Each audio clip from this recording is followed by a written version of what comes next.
अस्सलाम वालेकुम स्टूडेंट्स, आज हम अपना लेक्चर नंबर 10 के ऊपर बात करेंगे। आज हम लोग फर्दर अपनी वो बॉन्डिंग प्रॉपर्टीज़ के ऊपर बात करेंगे। तो आज हमारा जो टॉपिक है वो होगा polar and non polar compounds. तो लास्ट टाइम हम लोगों ने इलेक्ट्रोनेगेटिविटी के ऊपर बात की चैप्टर नंबर 3 में। उसमें हम लोगों ने बात की थी पोलर और नॉन पोलर के बारे में। वैसे भी आप लोगों को याद होगा कोवलेंट कंपाउंड्स में भी हम लोगों ने polar and non polar compounds के ऊपर बात की। तो पोलर कंपाउंड्स में अगर हम लोग दोबारा रिकॉल करें तो हम लोगों ने देखा था कि पोलर कोवलेंट कंपाउंड्स उनके दरमियान एग्जिस्ट करता है जो हेट्रो एटम्स होते हैं। लाइक अगर मैं एग्जांपल लूँ तो किसकी आएगी, वाटर की। उसके अलावा भी और बहुत सारी एग्जांपल है, HCl की, KBr की, NaCl की। तो हम लोग ये देखते हैं कि इनके दरमियान क्या होता है, हेट्रो एटम्स होते हैं। ऐसे एटम जो आपस में दोनों डिफरेंट हो, उनके दरमियान जो कोवलेंट बॉन्ड बनता है उसको हम लोग कौन सा बॉन्ड कहते हैं, पोलर कोवलेंट बॉन्ड। उसके अलावा हम लोग बात करते हैं अगर नॉन पोलर की, तो the type of bond which is form between homo atoms या similar atom is non as non polar. जिसमें एग्जांपल आ रही थी किसकी, क्लोरीन की, H2 की और Br2 की। इस तरह आप लोग एग्जांपल ले सकते हैं। ये किस में आएगी, नॉन पोलर में, और ये किस में आ जाएगी, पोलर में। वैसे भी आप लोगों को पता है water is a polar solvent.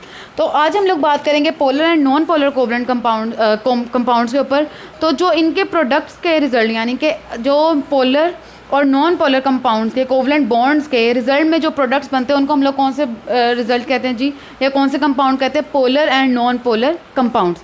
तो इसमें एक फिनोमिना जो हम लोग चैप्टर नंबर 6 में भी पढ़ेंगे, लाइक डिजॉल्व लाइक का सॉल्युबिलिटी वाला वहाँ पे टॉपिक होगा, second last topic chapter number 6 में। तो उसमें हम लोग लाइक डिजॉल्व लाइक के ऊपर बात करेंगे।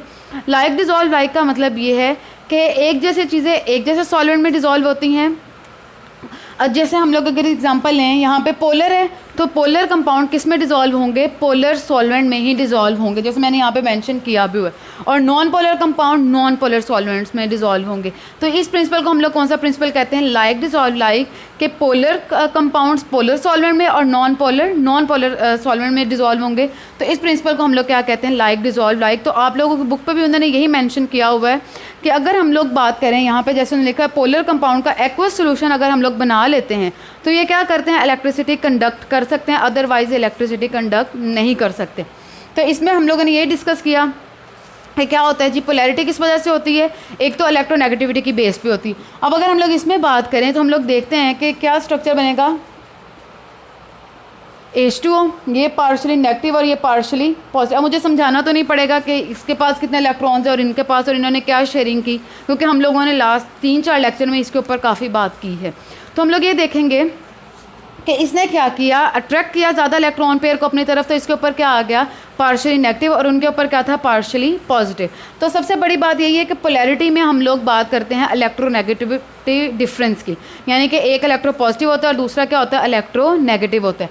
उसके बाद अगर हम लोग बात करें तो लाइक डिजॉल्व लाइक प्रिंसिपल की, कि पोलर कंपाउंड पोलर सॉल्वेंट में और non polar compound non polar solvent में, यानी कि वो ऑर्गेनिक सॉल्वेंट में हम लोग उन्हें डिजॉल्व कर सकते। तो ये हमारे पास क्या था जी, polar and non polar compounds के ऊपर। अब नेक्स्ट अगर हम लोग बात करें कोऑर्डिनेट कोवलेंट कंपाउंड्स के ऊपर, तो यहाँ पे सबसे पहले आप लोग ज़रा रिकॉल करें कोऑर्डिनेट कोवलेंट बॉन्ड या डेटिव कोवलेंट बॉन्ड। तो उसमें हम लोगों ने बात की थी डोनर और एक्सेप्टर और लोन पेयर के ऊपर, यही बात कर रहे थे, इलेक्ट्रॉन पेयर, लोन पेयर। उसके बाद हम लोगों ने डोनर और एक्सेप्टर के ऊपर बात की। तो हम लोग यही देखेंगे कि वहाँ पे आप लोगों को याद होगा मैंने एग्जांपल ली थी BF3 और NH3 की, यानी कि बोरोन ट्राइफ्लोराइड और NH3, और दूसरी एग्जांपल मैंने ली थी NH3 और हाइड्रोजन। तो इन्होंने कौन सा बॉन्ड बनाया था, NH4 पॉजिटिव। तो इस बॉन्ड को हम लोगों ने क्या नाम दिया था, कोऑर्डिनेट कोवलेंट बॉन्ड या डेटिव कोवलेंट बॉन्ड। और इसको हम लोगों ने क्या कहा था जी,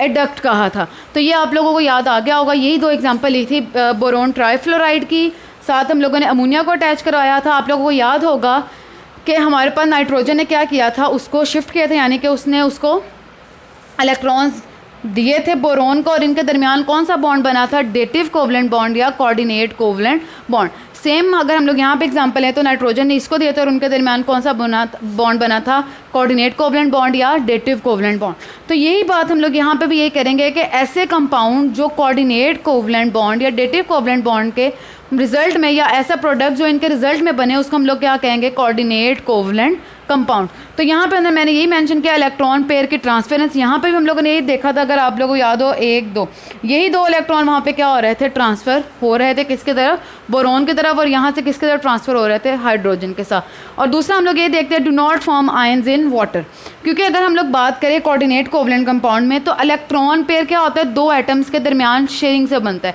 इस वजह से ये आयंस नहीं बनाते किस में, वाटर में या एक्वस सॉल्वेंट में। और तीसरा वहाँ पे उन्होंने लिखा है रिजिड है, यानी कि हार्ड स्ट्रक्चर बनते हैं। अब लास्ट जो हमारा इस चैप्टर का टॉपिक है वो होगा मेटल्स के बारे में। तो मेटल्स के बारे में हम लोग चैप्टर नंबर 3 से पढ़ते आ रहे हैं, बल्कि फर्स्ट में भी हम लोगों ने इसके बारे में पढ़ा था। Metals have the tendency to lose electron easily, यानी कि इलेक्ट्रॉन को क्या करते हैं, ईजिली लूज़ करते हैं और क्या बनाते हैं, और ये होते हैं इलेक्ट्रो पॉजिटिव, जो मैंने नीचे मेंशन भी किया है। इलेक्ट्रो पॉजिटिव का मतलब क्या है, जैसे एग्जांपल ले लें Na पॉजिटिव वन की, यानी कि ये क्या हमारे पास सोडियम आयन बन गया। उसके अलावा हम लोग Mg2 पॉजिटिव के ले सकते हैं, जिंक के ले सकते हैं। तो ये सारी एग्जांपल किसकी आती हैं हमारे पास, मेटल्स की, यानी कि ये क्या होते हैं, they can lose electron easily and form cations. ये आप लोग यहाँ पे पॉइंट मेंशन कर सकते हैं कि ये क्या होते हैं जी, केटाइंस होते हैं। केटाइंस क्या होते हैं, ऐसे हम लोग बात करते हैं, ऐसे स्पीशीज जो इलेक्ट्रॉन को लूज़ करती है उसको हम लोग क्या कहते हैं, cations, and these are electropositive in nature. उसके अलावा उन्होंने हमारे पास यहाँ डिफरेंट पॉइंट्स यहाँ पे आपकी बुक पे मेंशन किए हुए हैं। सबसे पहला पॉइंट है जी, they show metallic lustre. Metallic lustre का मतलब क्या है, चमक को प्रोड्यूस करते हैं। लाइक ये क्या होते हैं हमारे पास, शाइनी सरफेस होती है इनकी।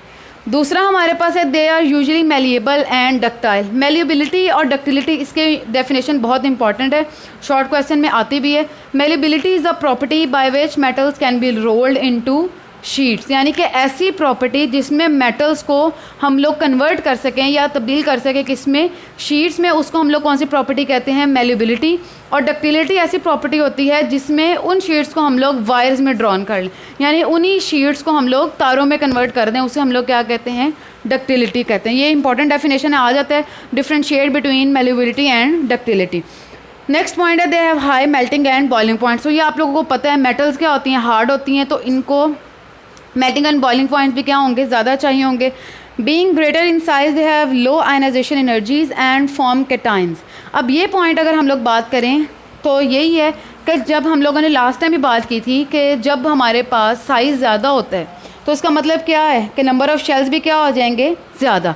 जब नंबर ऑफ़ शेल ज़्यादा होंगे तो न्यूक्लियस और आउटर मोस्ट शेल का डिस्टेंस भी क्या हो जाएगा, ज़्यादा, और फोर्स ऑफ अट्रैक्शन क्या हो जाएगी, कम। न्यूक्लियस का आउटर मोस्ट शेल पर जो असर होगा, जो अट्रैक्शन होगी, वो क्या हो जाएगी यहाँ पे कम, जिसकी वजह से यहाँ से इलेक्ट्रॉन को रिमूव करना क्या हो जाएगा, आसान। इसी वजह से ये क्या होते हैं, केटाइंस बनाते हैं, यानी कि इलेक्ट्रो पॉजिटिव होते हैं। तो ये पॉइंट आई होप आप लोगों को समझ आ गया होगा, और उसी वजह से आयनाइजेशन एनर्जी क्या हो जाती है, लो। लास्ट पॉइंट है, they are good conductor of heat and electricity. क्यों हीट एंड इलेक्ट्रिसिटी के गुड कंडक्टर हैं, बिकॉज मोबाइल और free electrons are present in them. ये भी लास्ट टाइम हम लोगों ने इस टॉपिक के ऊपर बात की थी। अब अगर हम लोग आते हैं हमारी एक्सरसाइज की तरफ, जिसमें MCQs में आप लोगों को बता देती हूँ कौन से हैं। फर्स्ट वन है, पहला देखें MCQs, atoms react with each other because they are attracted to each other, they are short of electrons, they want to attain stability या they want to disperse। इसका जी C बनेगा, they want to attain stability। An atom, second one है, an atom having 6 electrons in their valence shell will achieve noble gas electronic configuration by gaining 1 electron, by losing all electron, by gaining 2 electrons या by losing 2 electron। इसका C होगा by gaining 2 electrons। Considering the electronic configuration of atoms, which atom with the given atomic number will be the most stable one, 6, 8, 10 या 12, C 10। Octet rule is the description of 8 electrons, the picture of electronic configuration, the picture of electronic pattern of electronic configuration and the attaining of 8 electrons। तो इसका D होगा attaining of 8 electron। Transfer of electron between atom result in metallic bonding, ionic bonding, covalent bonding या coordinate covalent bonding, B ionic bonding। Sixth one, when an electronegative element combined with an electropositive element, the type of bonding is covalent, ionic, polar covalent या coordinate covalent, B ionic। Seventh one, a bond formed between two non-metal is accept to be covalent, ionic, coordinate covalent या metallic। इसका A होगा covalent। Eighth, a bond pair in covalent molecules usually have 1 electron, 2 electron, 3 electron या 4 electron, 2 electrons। Ninth, which of the following compound is not directional in its bonding, methane, potassium bromide, carbon dioxide या water। इसका B होगा 10th, ice floats on water because ice is denser than water. Ice is crystalline in nature, water is denser than ice, या water molecules move randomly. इसका C होगा, water is denser than ice. 11th, covalent bond involves the donating of electron, acceptance of electron, sharing of electron या repulsion, sharing of electron. 12th, how many covalent bonds did C2H2 यानी कि ethyne, इसका क्या formula बनेगा, HC triple bond CH. तो ये जब हम लोगों ने किया था मैंने आपको बताया था इसमें 6 इलेक्ट्रॉन्स होंगे. यहाँ पे अभी वो पूछ रहे हैं बॉन्ड के बारे में, तो ये कि मैंने आपको वहाँ पे बताया भी था 1 2 3 4 और 5, इनके दरमियान कितने बॉन्ड होंगे, 5. तो इसका D होगा 5. 13, how many electrons does R triple covalent bond involve, 6 electrons अभी हम लोगों ने बात कर ली. 14th, which pair of molecule has same type of covalent bond, O2 and HCl, O2 and N2, O2 and C2H4 या O2 and C2H2. इसका C होगा O2 and C2H4. 15th, identify the compound which is not soluble in water. A है इसका benzene, C6H6. 16, which one of the following is an electron deficient molecule. तो ये तो अभी हम लोगों ने बात की, कौन है जी, BF3, boron trifluoride is electro deficient molecule, इसका B होगा.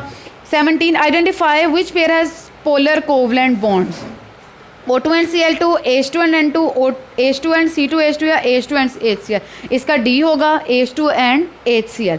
Last, which one of the following is the weakest among the atoms, intermolecular forces is the weakest among the atoms, तो इसका होगा C. तो इस तरह बेटा आप लोगों का ये पूरा चैप्टर कंप्लीट हो गया. हमारा 4th चैप्टर हम लोगों ने आज कंप्लीट किया है. अब आप लोगों ने एक चीज़ देखनी है, इसके सारे टेस्ट योर सेल्फ आप लोगों ने अच्छे तरीके से पढ़ने हैं क्योंकि उनमें से लाजमी शॉर्ट क्वेश्चंस आते हैं. और एक चीज़ पेज नंबर 70 के ऊपर सिंथेटिक एडहेसिव्स है, यहाँ पे आप लोगों ने क्वेश्चन मेंशन कर लेना है, why natural adhesives are less expensive to produce, एक ये क्वेश्चन हो गया. और दूसरा आप लोगों ने लिख लेना है, हाउ आर सिंथेटिक एडहेसिव्स सेंथिसाइज्ड या प्रोड्यूस्ड. उसके अगला जो बॉक्स है 71 जो एयरक्राफ्ट वाला लिखा है, इसके ऊपर 2-3 तरह के क्वेश्चन बनते हैं. सबसे पहले तो यही है, डिफाइन एपॉक्सी रेजिन्स. दूसरा ये, why epoxy adhesives are also known as structural adhesives. तो इसके ऊपर ये शॉर्ट क्वेश्चन आ जाते हैं, इसलिए मैंने ये मेंशन करवा दिए हैं. बाकी आप लोगों ने इस चैप्टर को अच्छे तरीके से पढ़ना है क्योंकि ये शॉर्ट लॉन्ग हर लिहाज से बहुत ज़्यादा इंपॉर्टेंट है. और इसके अलावा मैंने एक बताया था 63 पेज पे लिविज स्ट्रक्चर डायग्राम, ये तीनों चीज़ें इंपॉर्टेंट है, तो आप लोगों ने अच्छे तरीके से इसको देखना है.